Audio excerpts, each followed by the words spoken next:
आज महाराष्ट्र कामगार सेना प्रणित महाराष्ट्र बांधकाम कामगार सेनेच्या वतीने इचलकरंजीचे सहाय्यक कामगार आयुक्त भोईटे मॅडम यांना बांधकाम कामगारांना दीपावली बोनस 10,000 रुपये देण्यात यावा या मागण्याचे निवेदन महाराष्ट्र बांधकाम कामगार सेनेच्या शिष्टमंडळाच्या वतीने देण्यात आले। सदर निवेदनामध्ये महाराष्ट्रामध्ये तसेच कोल्हापूर जिल्हा व शिरोळ हातकणंगले तालुक्यामध्ये बांधकाम कामगारांची संख्या जास्त प्रमाणात असून सदरचा बांधकाम कामगार हा 12 तास काम करतोय, तरी त्या बांधकाम कामगाराला कमी पगारात काम करावं लागतं। सदरच्या बांधकाम कामगाराचे पैसे महाराष्ट्र शासनाकडे कोट्यावधी रुपये पडून असून सदरचे शासन हे बांधकाम कामगाराचे स्वतःचे पैसे शिल्लक असताना देखील या बांधकाम कामगारांना देत नाही, तरी खेदाची बाब आहे। तरी या महाराष्ट्र सरकारनं बांधकाम कामगाराचा पैसा इतर लोकांना देण्यापेक्षा जो काम करतोय कष्टकरी कामगार अशा कामगारांना देण्यात यावं।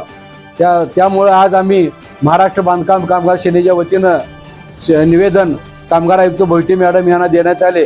सदरच्या निवेदनामध्ये जो सुप्रीम कोर्टाचा आदेश आहे की 10,000 कमीत कमी 5,000 तरी बांधकाम कामगाराला बोनस द्यावा असा सुप्रीम कोर्टाचा आदेश आहे, त्या आदेशाचं पालन करून या महाराष्ट्र सरकारनं व बांधकाम कामगार कल्याण मंडळाच्या सचिवानं ताबडतोब या सुप्रीम कोर्टाच्या आदेशाचं पालन करून बांधकाम कामगारांना वाढलेली महागाई पाहता ताबडतोब 10,000 रुपये बोनस बांधकाम कामगाराच्या खात्यावर सोडावा अशी मागणी आम्ही महाराष्ट्र बांधकाम कामगार सेनेच्या करीत आहोत।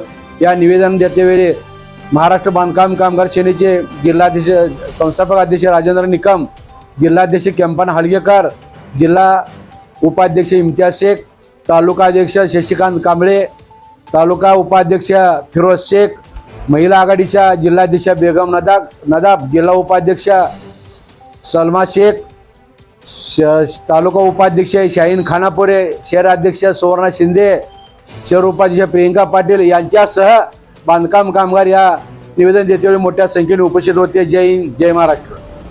जनतेचा अधिकारनामा जाणे हक्काची या न्यूज चॅनल मध्ये आपले स्वागत आहे। जाहिराती व बातमीसाठी आजच न्यूज चॅनलशी संपर्क साधा 80 87 820 897।